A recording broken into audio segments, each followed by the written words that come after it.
자, 오늘 함께해 주실 최고의 군단 소개합니다. 글로원 파트너스 이성웅 이사, 벤자민 투자연구소 신일섭 소장, 훈훈한 주식의 김지훈 대표와 함께합니다.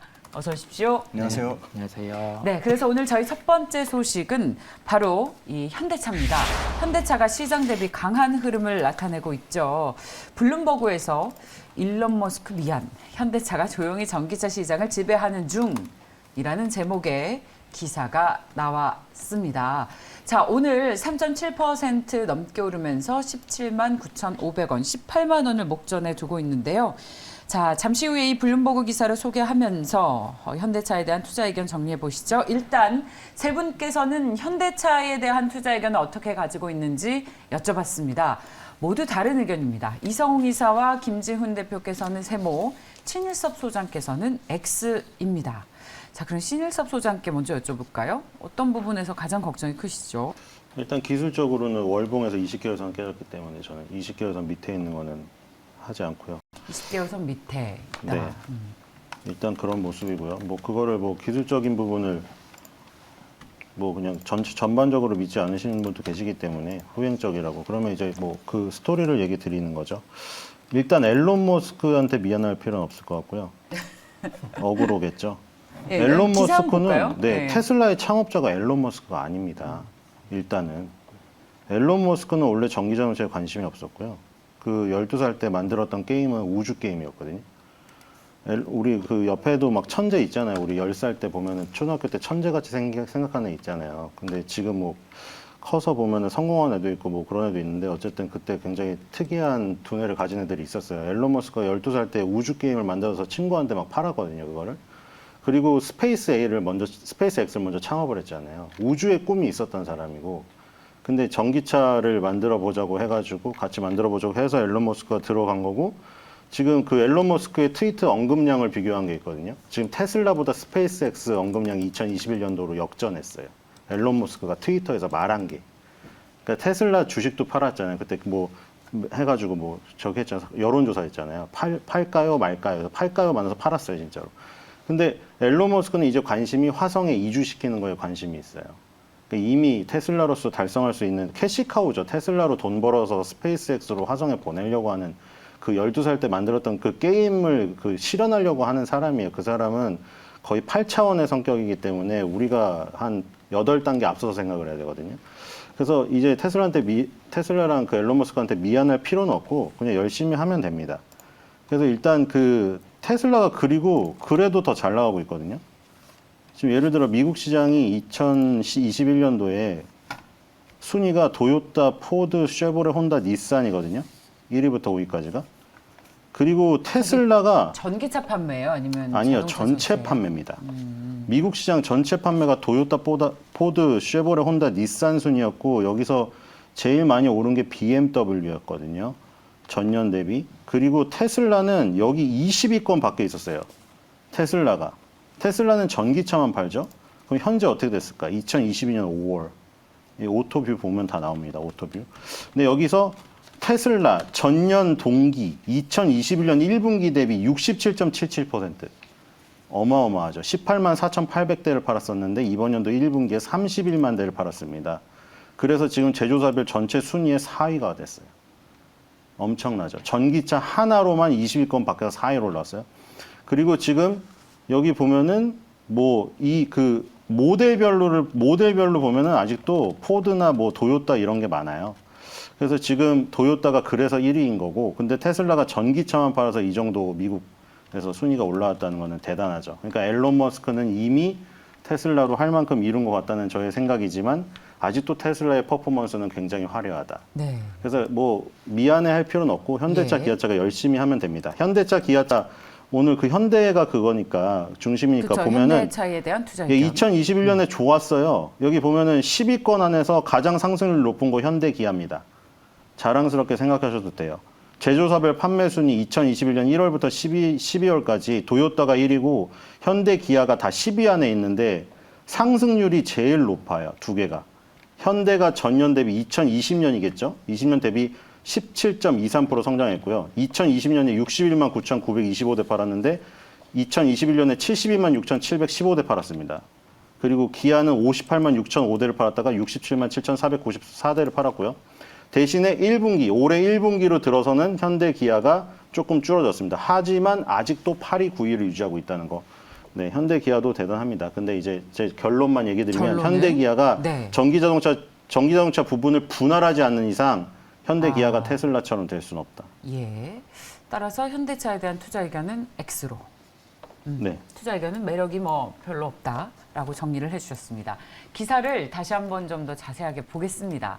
만약 기사만 보면 현대차와 기아의 전기차가 마치 테슬라를 넘어선 것처럼 보입니다만 그게 아니고 현대차와 기아가 출시한 아이오닉 5가 잘 팔리고 있다라면서 이제 테슬라가 여전히 더 많은 자동차 팔고 있지만 현대차, 기아의 지금 판매 수준까지 갔는데 10년 정도 걸렸는데 현대차와 기아의 전기차는 이걸 빠르게 따라잡고 있다라는 기사의 내용입니다. 오늘 또 마침 주가가 시장 대비 상승 탄력이 좋다 보니까 이런 기사가 함께 부각되고 있는 모습인데 자, 신일섭 소장께서는 일단 전기차 부분에서의 경쟁력을 테슬라 따라잡기는 무리이기 때문에 투자 의견 X를 주셨고 이성우 이사와 김지훈 대표께서는 동그라미가 아닌 세모의 의견을 주셨어요. 예, 이성우 이사님.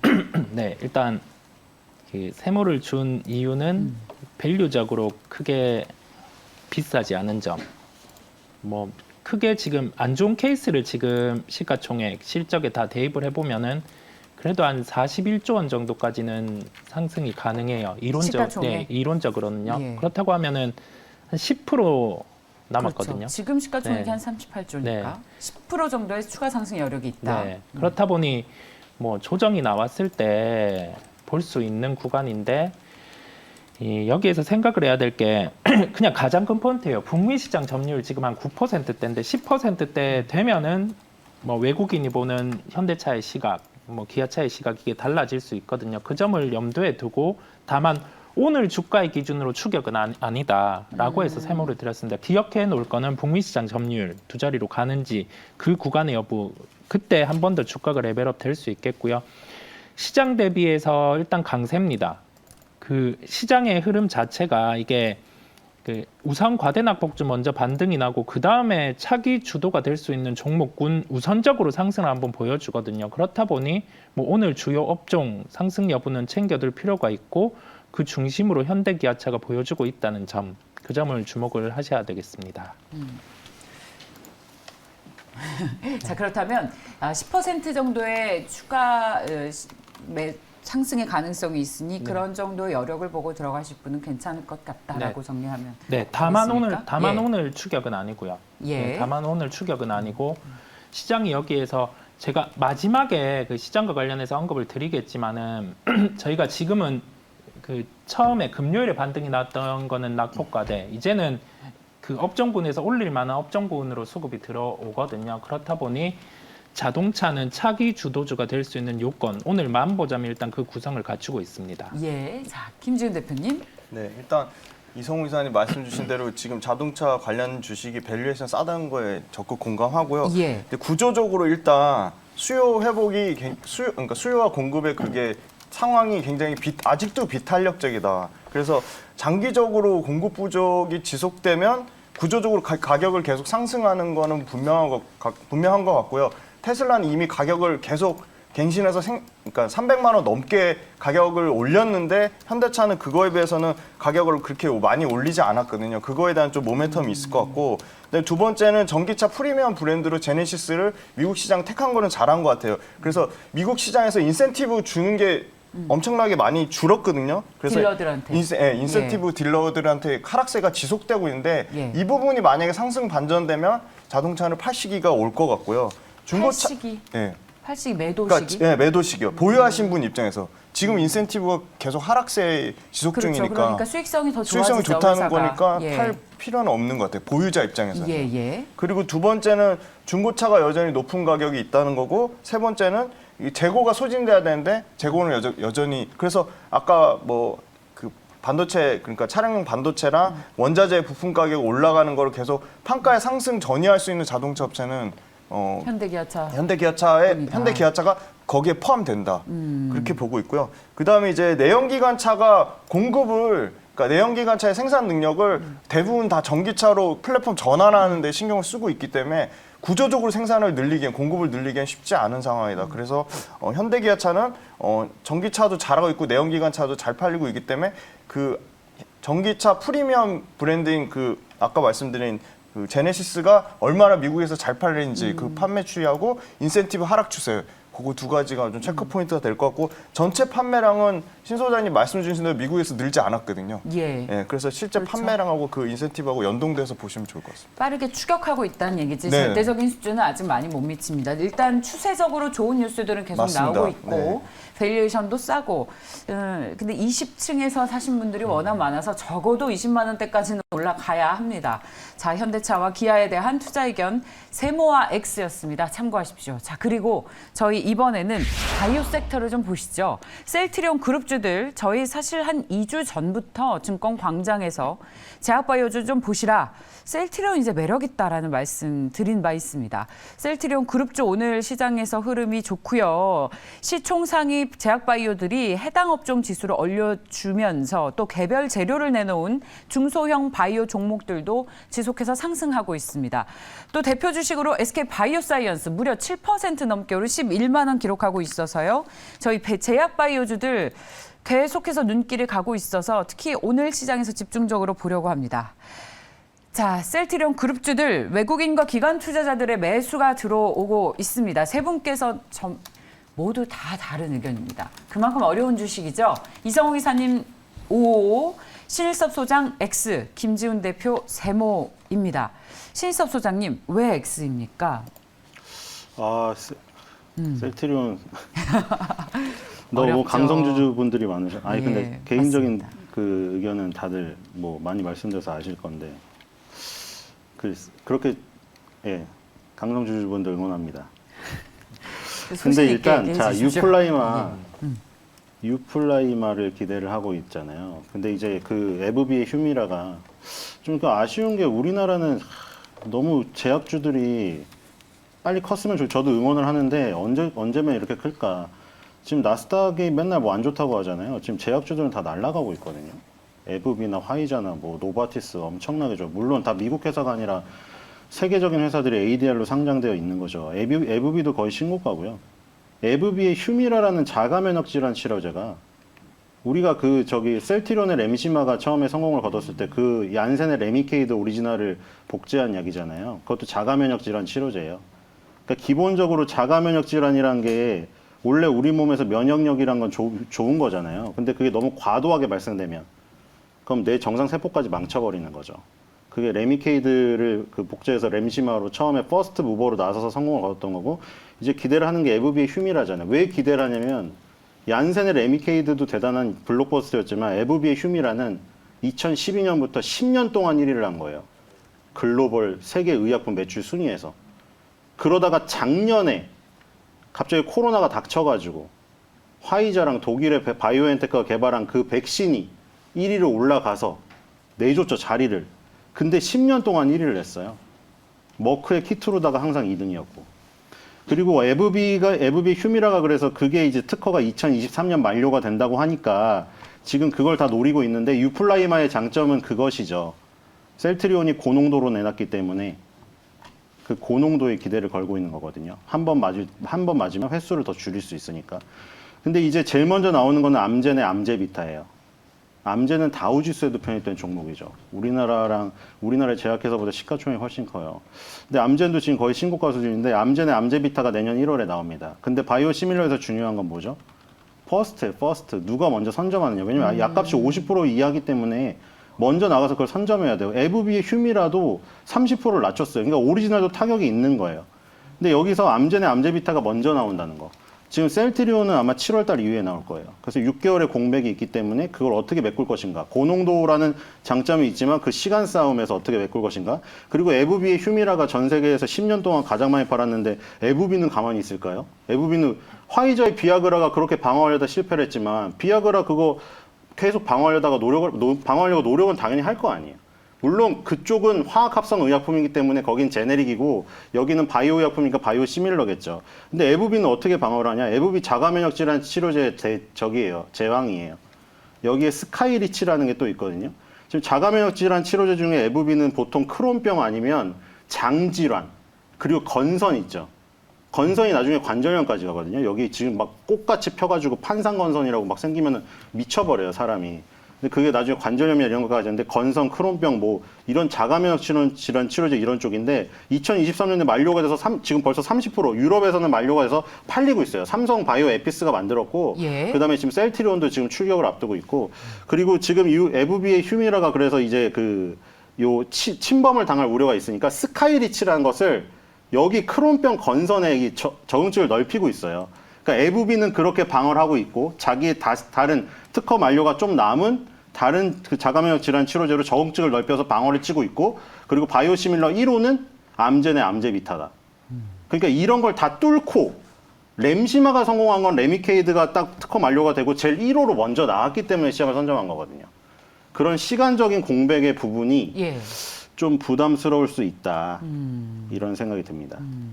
그래서 제약바이오주의 대표주인 셀트리온 그룹주들에 대해서는 투자 의견 X의 의견 주셨고. 뭐 좋아하시는 분들은 그냥 가져가시면 램시마 SC도 있고요. 그 소신 있게 말씀하셔도 괜찮다고 저희 아니, 또 시청자분들께서 셀트리온 주주분들의 입장을 고려해야 되기 때문에. 예. 자, 이성웅 이사와 김지훈 대표께서는 세모. 이성웅 이사가 5를 주셨으니까 여쭤보겠습니다. 자, 예. 바이오 시밀러가 내년에 뭐 특허가 만료 많이 되고 알던 얘기. 그다음에 저희 뭐 시밀러 시장 같은 경우 연간으로 증가하는 알던 얘기인데 그냥 아주 지금 시장은 죄송합니다. 심플한데요. 여기에서 생각할 점이 그 시장에서는 괜찮습니다. 네. 예, 좀 시간 좀 드릴까요? 지금 말하겠습니다. 괜찮습니다. 예. 시장에서는 예. 첫 번째 반등이 나올 때는 낙폭과대 그다음에 수급이 빈 종목이 반등이 나오고요. 이 종목들 같은 경우가 이어져야지 이 시장 같은 경우는 그 첫 번째로 단기 반등의 요건이 성립합니다. 금요일에 강했던 게 셀트리온 그룹주 네이버 카카오거든요. 지금 장에서 판단할 거는 다르게 시각을 접근해야 돼요. 네이버 카카오 계속 안 좋다 했잖아요. 셀트리온 그룹 안 좋다 했단 말이죠. 안 좋다고 네. 했었죠. 근데 근데- 분위기가 좀 바뀌었어요. 네, 이 시장에서 먼저 이런 게 반등이 나옵니다. 예. 네, 그렇다 보니 이 시장에서는 이거를 봐야 되고요. 자, 반등에 대한 논리를 가지고 있는 사람은 네이버, 카카오, 셀트리온을 사야 되는 거고, 난 이게 반등이 아니고 빠질 수 있다. 시장 자체에 대한 전망 그렇습니다. 네, 말씀이시죠? 그런 거죠. 그 마지막에 말씀을 드릴 텐데 네. 왜 지금 셀트리온 그룹주를 지금 시장에서는 접근을 해야 되는지에 대한 점을 마지막에 말씀드릴 텐데, 예. 자, 환경이 좋아지는 점 다 차치하고 지금은 첫 번째 시장의 반등 자체는 수급으로 움직이거든요. 수급. 네. 요즘 셀트리온 그룹주들의 외국인 수급이 들어오죠. 네, 외국인도 그렇고 아마 뭐 기관도 사고 있어요. 그렇습니다. 예. 그 측면에서 그냥 심플하게 보시면 되겠습니다. 네. 그렇군요. 시장이 반등한다면 제약바이오주가 오를 것이고 요즘 특히 수급이 들어오는 셀트리온 그룹주들이 이 시장의 상승을 함께 할 것이다. 네네. 심플한 투자 의견이라는 말씀해 주셨고 신일섭 소장에서는 뭐랄까요? 저는 이제 예. 대안을 드릴게요. 그러면 자, 휴미라 오리지널 약을 만든 휴미라 에브비에 투자하시고요. 그 바이오 시밀러 1호로 나올 암제비타를 만들 암젠에 투자를 하시고요. 그 다음에 이제 셀트리온 유플라이마 이렇게 해서 휴미라의 바이오 시밀러 라인들을 오리지널부터 다 가져가는 게 안정적인 방법이 아닌가. 에브비, 암젠, 셀트리온을 한 바구니에 담으셔서 가면 우리나라 바이오주의 그냥 올인한 것보다 굉장히 안정성이 높을 것 같다는 생각이 드네요. 네, 미국 시장 투자 의견까지 확장해서 아이디어를 주셨습니다. 그러면 김지훈 대표께는 SK 바이오사이언스를 여쭤보겠습니다. 코로나19 백신 허가에 대한 기대감 높아지면서 오늘 시장에서 급등세를 나타내고 있죠. 두 자릿수의 상승 나타내고 있는 SK 바이오사이언스에 대한 투자 의견도 듣고 싶은데요. 일단 자체 개발 코로나 백신 이게 스카이코비원 이게 얼마나 팔릴지 2022년 하반기부터 발생 예정인데요. 스카이코비원 같은 경우는 백신의 유효성을 평가하는 항목에서 기존의 그 아스트라제네카 백신 대비 굉장히 효율성이 좋다 그건 나왔습니다. 근데 그 부분이 얼마나 진짜 실제 그 숫자로 찍힐지는 사실 의문이고요. 그다음에 그 스카이코비언 후속 백신도 광범위하게 지금 개발 중에 있거든요. 최우선 과제 개발 중에 있는데 실제 실적으로는 2022년 실적 늘어나는 폭이 제일 증권사에서 좋게 본 추정치도 10% 매출액 증가율이 5% 미만입니다. 3%에서 4% 정도 수준이고요. 이익단에서도 오히려 5%에서 10% 감소하고 있습니다. 그래서 사실 이거는 계속적으로 이 말씀드린 스카이코비언의 판매 추이가 나오는 걸 보고 좀 결정해야 될 것 같고요. 지금 단기적으로 그러니까 바이오가 보니까 원가 상승폭이 굉장히 낮고요. 판매 가격은 꾸준히 유지되고 있어서 그 판매 가격은 유지되는데 원가 상승폭이 올라와서 다른 뭐 그 내구적 소비재보다는 훨씬 이익률 방어가 강할 것이라는 측면으로 바이오주에 조금 매수가 들어오는 것 같은데 예. 단기적으로 싸다고 해서 매수하는 건 아닌 것 같습니다. 그래요? 네.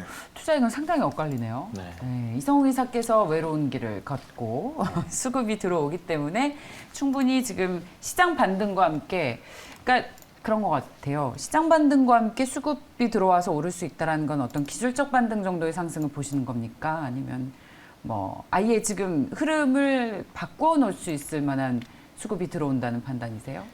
현재 기준으로 해서는 흐름을 바꿔놓을 만한 수급은 아닙니다.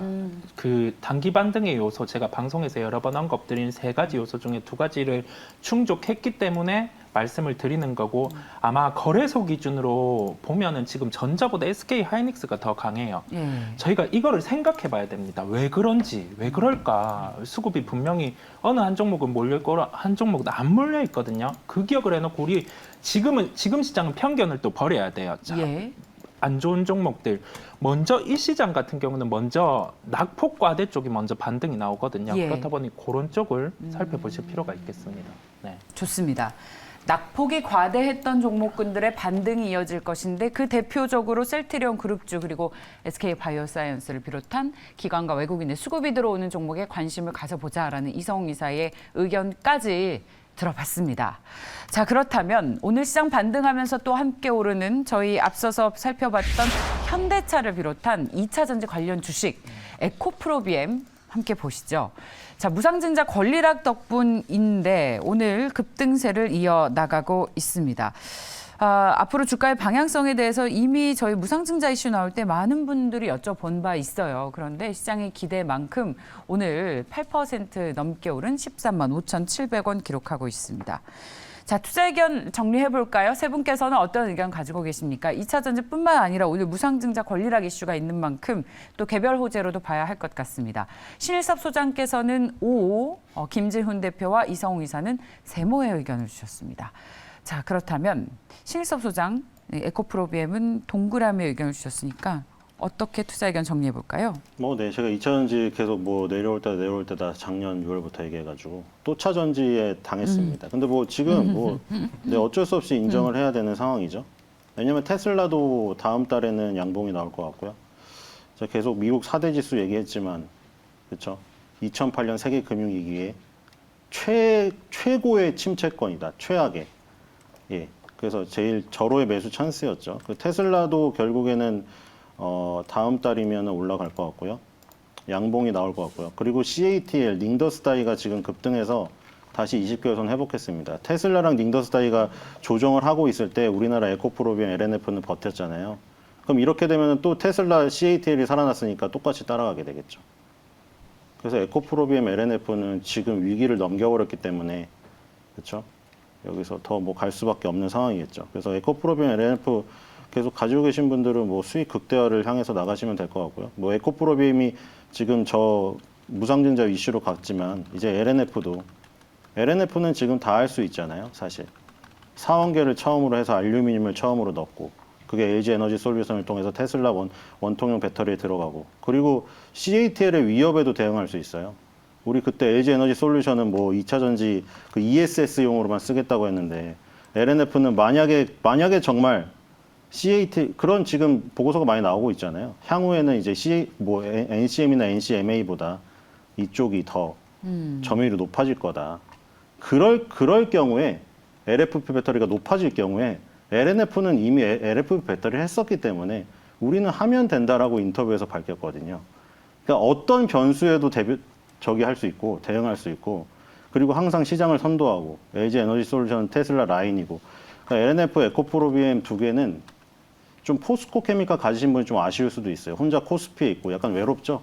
예. 같이 그냥 코스닥에 있었으면 좋았을 수도 있었는데 예. 혼자 코스피에 있기도 하고 차트도 제일 안 좋고 그러니까 LNF랑 에코프로 BM이 양극재 소재에서 일단 투톱인 것 같고요. 계속 살아 있으니까 테슬라 CATL이 다시 살아났고 뭐 캐시우드 누나가 말한 것처럼 테슬라가 $4,000를 간다고 하면 예, LNF, 에코프로 BM은 좋습니다. 어마어마하겠죠. 좋습니다. 자, 2차 전지에 대한 투자 의견은 신섭 소장께서 5회 의견을 주셨는데 자, 저희 이제 눈에 띄는 게 이성웅 이사께서는 2차 전지 주식에 대해서 늘 긍정적인 의견을 주셨고 네.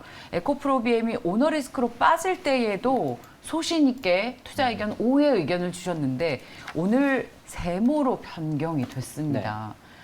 어떤 투자 의견이 바뀌신 겁니까? 산업 사이클은 여전히 위로 간다고 보고 있습니다. 근데 저희 아까 말씀드린 것처럼 자, 생각해 보자고요. 자, 아까의 생각 제가 말씀드렸죠. 과대낙폭에 대해서. 자, 지금의 에코프로 BM 오늘의 주가를 보고 말씀드리는 겁니다. 무상증자의 권리락이에요. 자, 그리고 신주 배정 기준일이 28일이었습니다. 그러면 금요일까지 주식을 보유하고 있으면 이 권리가 있고 오늘은 수급이 비거든요. 자, 증자를 받는 기준에서 지금 시총의 착시 효과에 달라진 게 없습니다. 그대로 시총이 유지되는 건데 이 구간 사이에서 주가가 비는 거거든요. 그렇다 보니 자, 오늘 조정 나올 수 있죠.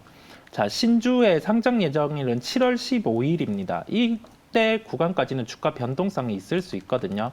근데 신주 배정 기준으로 해서 하루 이틀 전에는 이제 뭐 주가가 그 모습을 찾고 적어도 지금 보유 안 하신 분들 같은 경우는 그 무상증자 주가가 상장하는 7월 15일 정도에 편하게 보시는 게 낫습니다. 왜냐하면은 자, 무증주식 같은 경우는 시총의 착시 효과가 있어요. 오늘 같은 경우도 이게 반영을 하더라도 빠지거나 그런 게 아니거든요.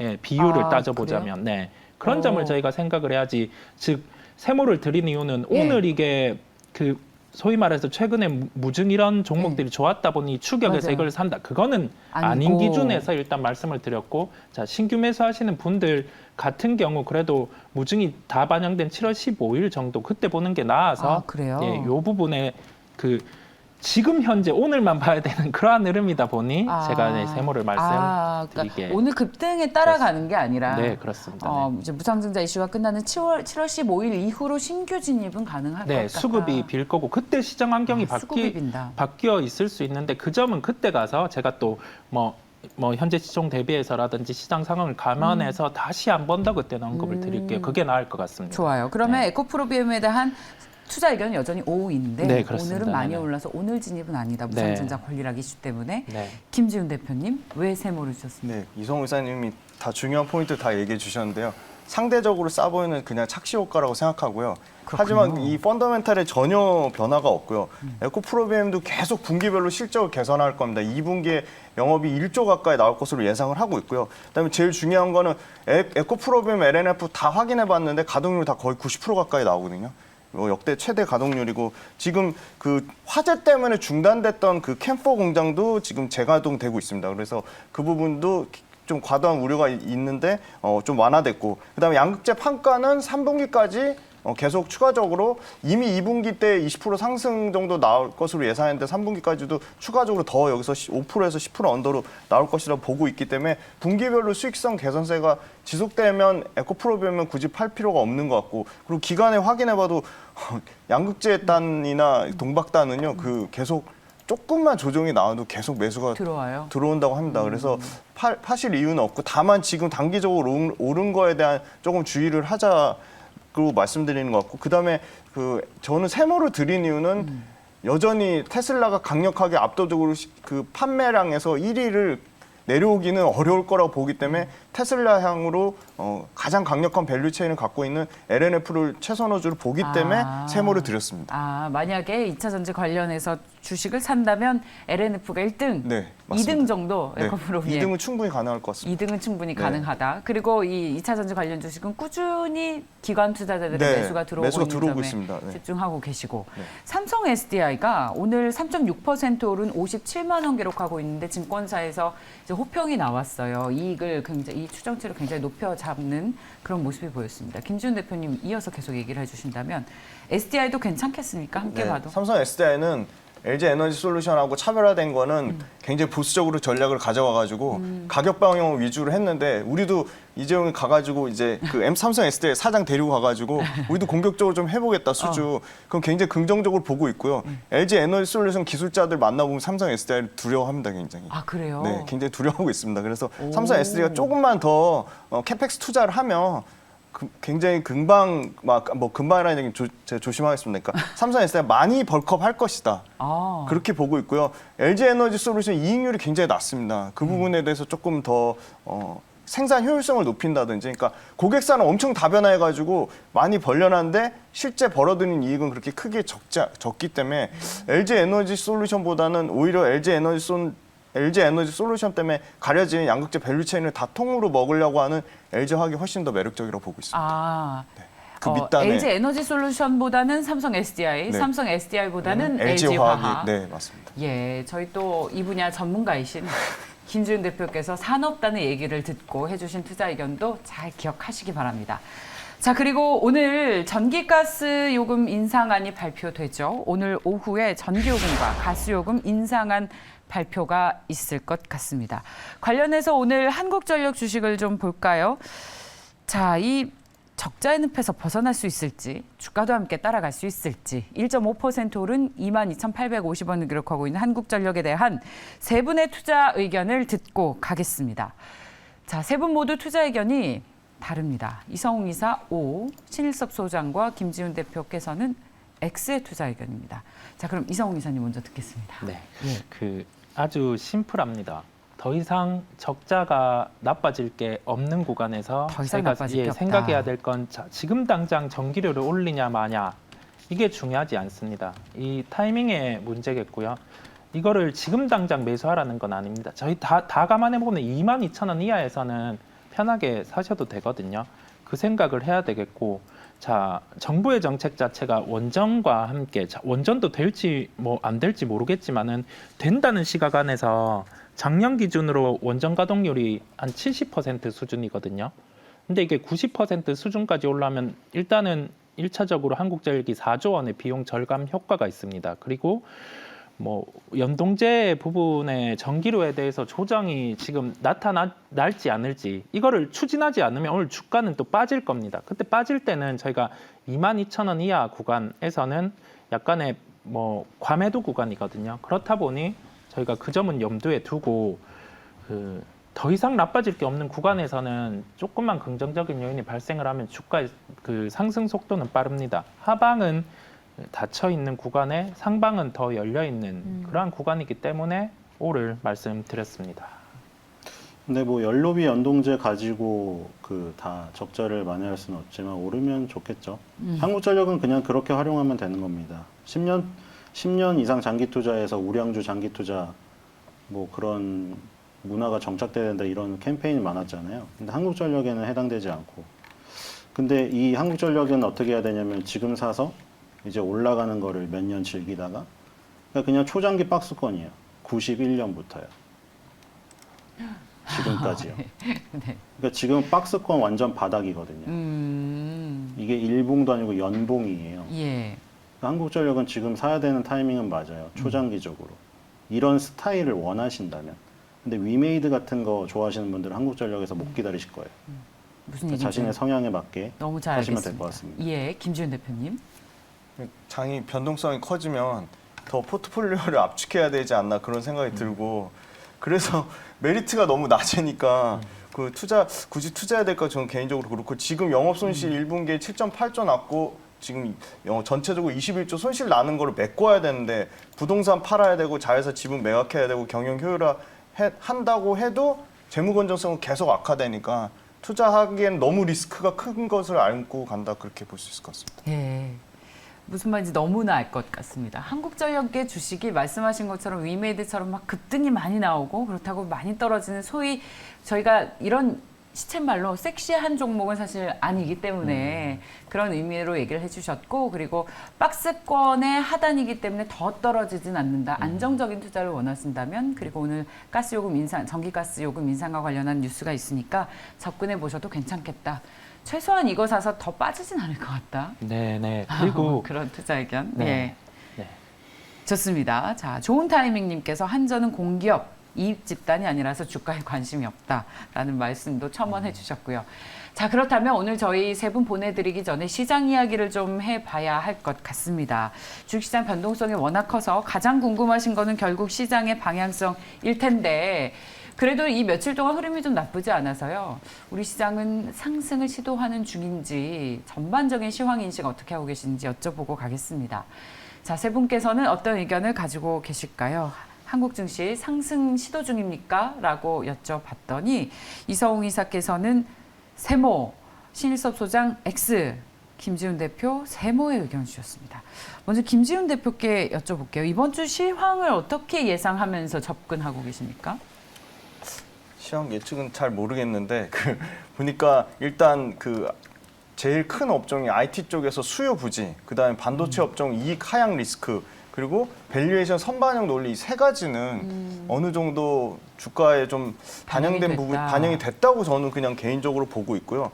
그리고 물론 뭐 기관하고 외국인이 그러니까 1월 달부터 뭐 70조 가까이 팔았는데 그 부분에 대해서 수급이 비었다가 들어오는 종목들이 있더라고요, 외국인 기관. 그래서 지수는 변동성은 계속 지속되겠지만 그 와중에 기관 외국인의 수급으로 인해서 좀 상승이 나오는 종목들이 있을 것이다. 그렇게 보고 있고요. 그다음에 미국과 아시아 태평양 지역 위주로 자금이 소폭 들어온다는 점은 좀 긍정적으로 보고 있습니다. 예. 호재들이 반영이 좀 됐다, 네. 시장에. 이번 주 근데 이제 본격적으로 실적 전망치도 나오고 미국에서도 근데 이 추정치들이 계속 하향 조정되고 있어서 좀 그런 부분은 걱정스러운데 오늘 아침 보니까 러시아에서 외화 표시 국채 디폴트 소식도 나왔어요. 시장에서는 별로 거론이 되지 않고 있습니다만 이런 어떤 거시적인 이슈도 있습니다. 이성훈 기자님.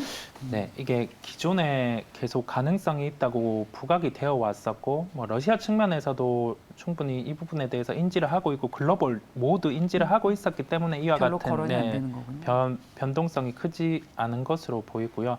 저희가 시장 같은 경우 그 말씀드린 요소 첫 번째로 저희가 나스닥의 52월선을 먼저 보자. 두 번째로 그 신용장고, 거래소 기준 9조, 코스닥 기준 8조. 세 번째로 코스닥 기준으로 해서 외국인 종가까지 2천억 매수 유입되면 그때가 단기적인 바닥이 될 수 있다라고 언급이 드렸는데 그 전날, 금요일 전날 저녁까지 시장은 변화된 게 없었는데 금요일 날 딱 그게 부합하면서 반등이었거든요. 그렇다고 하면은 그때는 낙폭과대를 봐야 되고 오늘 같은 경우 또 시장이 하락하면 일단은 시가총액 상위 중에 낙폭과대 쪽으로 먼저 매수를 해야 됩니다. 이 시장은 이어질 거예요. 왜냐하면 그러한 요소들이 부합되고 나서는 자 올랐을 때 매도하는 장, 내렸을 때 매도하는 장 중에서 매도 대응한 장, 매수 대응한 장이 있는데 이제는 내리면 매수 대응이에요. 1차적으로는. 그 점을 기억하시고요. 달라지는 지표가 있을 때 다시 언급 드리겠습니다. 저희가 그 기억을 하고 지금은 일단 밀리면 매수인데 또 다른 요소로 시장이 변수가 있으면 달라질 수 있겠죠. 네. 매수 대응 의견이 나왔습니다.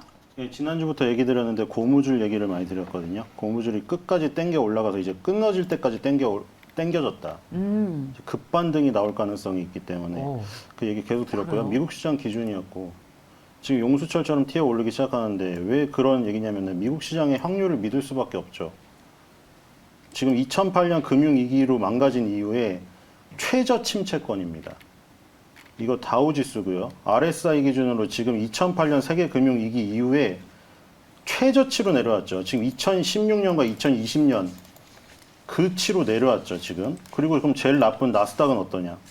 나스닥은 2008년 이후에 여기까지 내려온 적이 없어요. 지금 RSI가 40m로 갔었고요. S&P 500도 마찬가지죠. 2008년 이후에 RSI 최저권입니다. 절호의 매수 찬스죠. 그리고 이 뒤에는 전부 다 급등이 나왔고요. 우리나라를 왜 X로 들였냐면 우리나라 기업의 경쟁력 때문에 그런데 삼성전자도 그렇습니다. 14만 전자 외치고 지수 4천 얘기할 때 팔았어야 되죠. RSI 고점권일 때. 그때 2008년 이후에 4번밖에 안 나오는 고점이었거든요. 근데 지금은 어때요? 지금은 2천 깨진다 얘기 나오고 뭐 4만 전자 간다 얘기하고 자기 반성 얘기 나오고 있죠. 지금 삼성전자 어느 정도 수준인지 아세요? 98년, 2008년 금융위기. 맞아요. 그때로 갔거든요. 맞아요. 그리고 아까 그때 말씀드린 연봉에서 10년선 얘기 드렸죠. 10년선 올라가면서 여기 붙을 거예요. 이제 삼성전자를 좋아하시는 분은 전재산을 걸 때가 온 거죠. 어우. 자, 그렇죠? 지난주까지 K떡락의 위력 너무 힘들지 않았습니까? K떡락. 네네. 한국 증시만 너무 많이 빠졌습니다. 근데 그럼 이제 떡상 얘기 드릴까요? K떡상 한 가지 마지막으로 나옵니까? 하나 드릴게요. K떡상 지금 그렇죠? 나옵니까? 지금 개인 투자자들은 뭐를 바라고 있나요? 떡상이요. 폭락을 바라고 있어요. 아, 더 싸게 사는 거? 아니요. 지수가 폭락해야지만 이득을 보고요. 이게 선물 옵션 그 종합 포지션입니다. 여기가 지금 여기죠. 파란색이 개인입니다. 지금 여기서 폭등 나오면은 개인은 파산입니다. 그냥 파산이에요. 이 파산을 노리는 자는 누굴까요? 빨간색 외국인이죠. 그렇죠? 외국인은 지금 이 포지션을 구축해 놓고 있다는 거 명심하셔야 될 것 같습니다. 야, 살 때다. 보수적으로 얘기하셨던 시점도 있었지만 살 때라는 의견 슬슬 나오고 있네요. 저희도 잘 참고하면서 현명하게 전략 세워보겠습니다. 훈훈한 주식의 김지훈 대표, 벤자민 투자연구소 신일섭 소장, 글로원 파트너스의 이성웅 이사와 함께했습니다. 말씀 고맙습니다. 네.